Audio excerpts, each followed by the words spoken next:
The Sony a7s is the main camera we use to shoot all of the Filmlook episodes, and recently we used it to shoot our short film Backstage. In this video I'm going to explain why the a7s is a great camera for filmmaking and why it gives you so much creative freedom to make your films. Welcome to the Filmlook. With glitchy overlays, distorted logo reveals and more, Rocket Stock's corruption is an ideal way to give your project a dramatic edge. See the pack in action at the link below.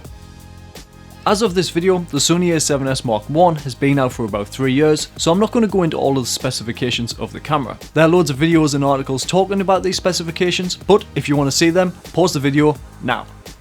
This was the main setup when we shot our short film, but let's take it back to the bare bones. The size of the camera is very small, even compared to the 600D which we upgraded from. The size is something we really like about it because it allows you to set up the camera in 3 different ways. The first is super lightweight and a stripped down version which we use when we're just taking photographs or travelling. If you use a prime lens, you get something that fits into your jacket pocket. The second setup is the one we use most when shooting. We put it in a cage which adds more protection and usability with a hand grip and a top handle. The cage also allows you to attach more equipment like a monitor and an XLR to 3.5mm microphone converter. We also attach an external camera battery, which is something we definitely recommend, as if you're shooting all day, the Sony a7s batteries will only give you about 30 to 40 minutes. We have a full video talking about the external battery setup if you want to check it out after this one. Finally, this is our third setup, and the one we used to shoot our short film. We took away the XLR converter as we were recording dedicated sound, but we added extra rails and a wireless follow focus that went to another monitor. This is something we only really use when shooting films, and it really saved us time. You do have to spend more money to get the camera to this setup. You could just go out and buy something that already has some of this equipment built in, like a Canon C100 or a Sony FS7. But if you need something that can go from this size to this, a Sony a7s is the best of both worlds. The image quality of this camera is very sharp, even at 1080. Yes, this camera doesn't do 4K, so if you need that, get the Mark II. From shooting an entire film set at night to shooting on set on our short film Backstage, the quality of the image is up there with the best. The camera you shoot on does not matter, at least not until the camera is stopping you from capturing a clean image. For our short film Keep the Change, which was all shot at night, what we shot on did matter. The Sony a7s is famous for its low light capability, and we really took advantage when shooting. We did not have to worry how far we were pushing the ISO to get the correct exposure. A high ISO does not mean you do not need to light your film. You still need to shape the light to fit the tone of your film. It just gives you the freedom to use less powerful lights. Another aspect of having a camera that can shoot at high ISOs, it will give you the creative freedom to shoot at high f-stops. Shooting everything at 1.8 achieves a shallow depth of field, but it's not always the best option, especially if you cannot keep your shots in focus. Having the ability to shoot at f4 or f8 in dark situations allows you to keep your image in focus whilst not worrying about high ISOs. Shooting at an ISO of 1600 at f8 is just as clean as if you were shooting at f1.8 with an ISO of 100.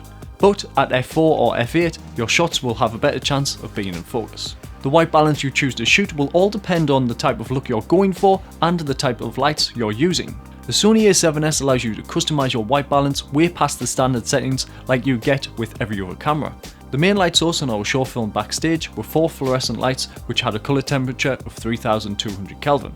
Our white balance was set to fluorescent, warm white, but since these types of lights are well known for having a green tint, I wanted to take this away. You can do this in post easy enough, but with the a7s you can do it right in camera. In each white balance setting you can change the colour gamut to add or take away green, blue and magenta from your image. Here is an example of the image before and after we added more magenta to the image to take away the green tint. Having this extra flexibility to correct your image in camera allows you to capture a clean looking image, creating less work in post.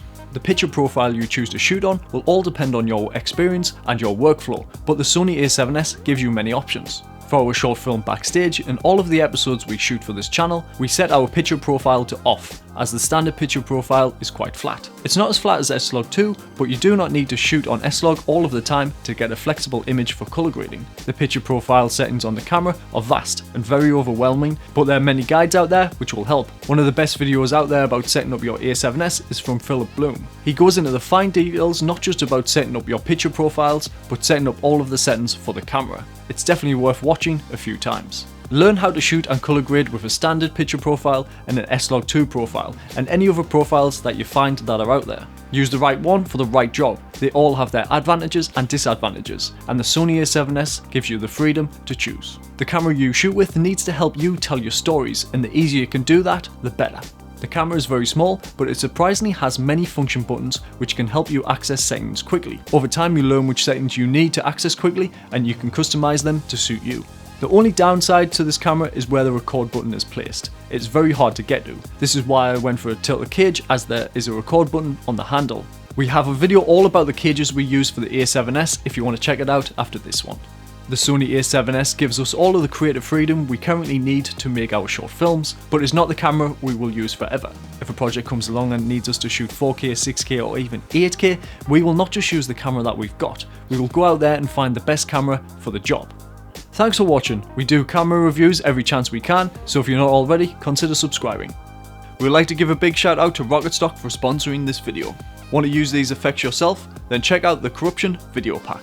You can find the link in the description below, or simply head over to rocketstock.com.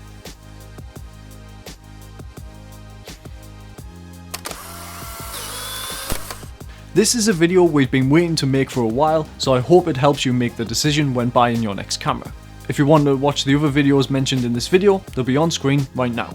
Thanks for watching the Film Nook, and remember, achieve it one shot at a time.